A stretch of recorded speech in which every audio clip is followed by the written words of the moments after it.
ՔՊԱ-ական պատգամավորը հարց է տալիս ընդդիմադիրներին. վատ է, որ Ադրբեջանի տարածքով Ղազախստանից ցորեն է ներկրվում Հայաստան։ Զարմանում եմ, որովհետև ոնց որ վատ բան է տեղի ունեցել։ Խնդրում եմ վեր կենալ եւ ուղիղ առանց մանևրելու ուղիղ ասեք,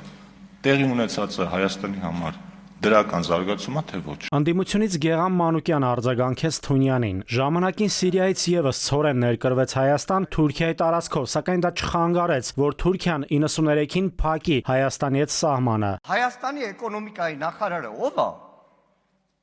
Իլհամ Ալիևը, թե Գևորգ Պապոյան։ Պապոյան Գևորգը կրկնում է Իլհամ Ալիևին։ Լավ, ինչի պետք է Հայաստանից չիմանային, որ ցորեն Ադրբեջանի տարածքով, բայց այդտեղ մի կարևոր բան կա։ Առաջի պահի տպավորություն էր, որ բանա երկաթ գծով գալու է, օրինակ մտնի Իջևան, չէ, գալու է, հասնելու է այլ Վրաստանով մտնելու է։ Այդ դիվերսիֆիկացիա, որ ասում եք, դիվերսիֆիկացիա ցորեն կարանք բերենք Ուկրաինայից, Ռուսաստանից, այստեղից, բայց էլի գալու էր մտներ Վրաստանով մտներ Հայաստան։ Այդ փոխադարձության արդյոք Ժորժ ջան, արդեն տեյվական ժամանակ Հայաստանի օդային տարածքը Ադրբեջանն օգտագործում է։ Հետո նույն Ալիևը իր այդ հոգեցուն ձև զգացուն ձեր ականջներին հաճո կամ աչքերին հաճո գրության մեջ եւս մեկ անգամ հիշատակել է նշել է Միջանցք բառը։ Ընդդիմադիրները հայտնեցին, թե իրենք կողմ են բոլոր ճանապարհների միաժամանակյա ապաշրջափակմանը։ Խաչատրյանը նկատի ունի Հայաստանից Նախիջևանով Հայաստանի տարածք ճանապարհի ապաշրջափակումը, որն ըստ պատգամավորի անհնար է, քանի դեռ սադարակ երազ խանցուղին կառուցված չէ։ Դա ներառում է Իջևան Ղազախ ճանապարհի ապաշրջափակումը։ Հայաստանի Հանրապետության վարելահողերը 40%-ից ավելին 50%-ի չափով չեն մշակվում։ Դրա մասին այդ ուղղությամբ ինչ է կանում, թե քարտուղարը, որ ասում էր ցորեն չկա,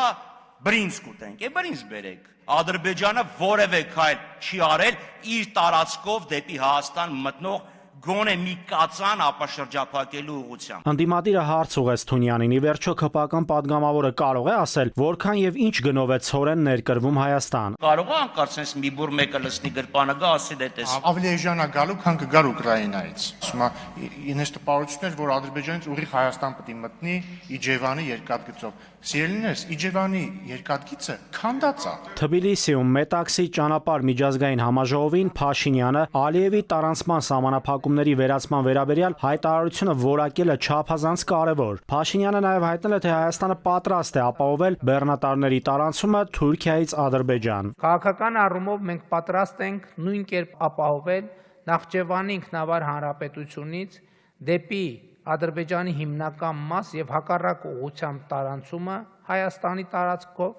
բայց տեխնիկապես դեռևս պատրաստ չենք ենթակառուցվածքների բացակայության պատճառով։ Քաղաքական առումով պատրաստ ենք նաև երկաթուղային տարանցում ապահովել Թուրքիայի եւ Նախճեվանի ինքնավար հանրապետության միջև, ինչպես նաև Թուրքիայի եւ Ադրբեջանի հիմնական մասի միջև, բայց այդ հատվածներում երկաթուղին նորոգման կամ վերակառուցման կարիք ունի։ Ադրբեջանի վարչապետն իր հերթին է անդրադարձել այսպես կոչված Հայաստան-Ադրբեջան հացահատիկային դիվանագիտությանը։ Ալի Ասադովն էլ հայտնել է, թե Ալիևի այդ քայլը ցույց է տալիս, որ խաղաղությունն ըստ նրա այլևս միայն թղթի վրա չի իրականացվում, այլ ըստ ադրբեջանցու իրական կյանքում։ Նաիրի Մուրադյան, ժամը լրատվական։